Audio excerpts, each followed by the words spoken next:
BMC news live കൊച്ചിയിലേക്ക് സ്വാഗതം. ഈ വാർത്തകൾ നിങ്ങൾക്കായി അവതരിപ്പിക്കുന്നത് Leotech solar solutions powered by mile food stuffs Mookkannoor, Grazia tours and travels near Cochin airport and Cochin Kalabhavan Angamaly franchise.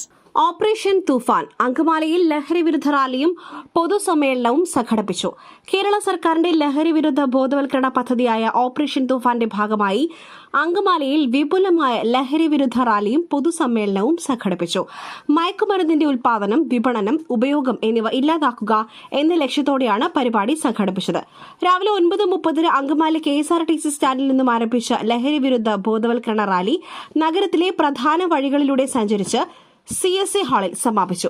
തുടർന്ന് രാവിലെ 10 മണിക്ക് നടന്ന പൊതുസമ്മേളനത്തിൽ സമൂഹത്തിലെ എല്ലാ വിഭാഗങ്ങളും ലഹരി വിരുദ്ധ പ്രവർത്തനങ്ങളിൽ സജീവമായി പങ്കാളികളാകണമെന്ന് ആഹ്വാനം ചെയ്തു. പരിപാടി അങ്കമാലി നഗരസഭ ചെയർപേഴ്സൺ റീത്ത പോൾ അധ്യക്ഷയായ ചടങ്ങിൽ ഉന്നത വിദ്യാഭ്യാസ വകുപ്പ് മന്ത്രി റോജി M. ജോൺ ഉദ്ഘാടനം ചെയ്തു.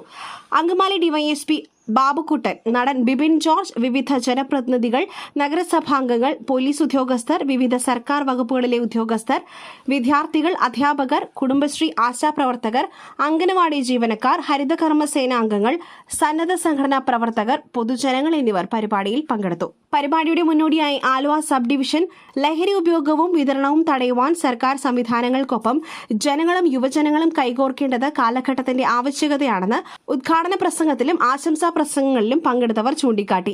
അങ്കമാലി നഗരസഭയുടെ നേതൃത്വത്തിലും വിവിധ സർക്കാർ വകുപ്പുകളുടെയും ജനപ്രതിനിധികളുടെയും സഹകരണത്തോടെയും സംഘടിപ്പിച്ച operation Toofan the narco hunt പരിപാടി ശ്രദ്ധേയമായ ജനപങ്കാളിത്തത്തോടെയാണ് സമാപിച്ചത്. മറ്റൊരു വാർത്തയുമായി കണ്ടുമുട്ടുന്നതുവരെ നന്ദി, നമസ്കാരം.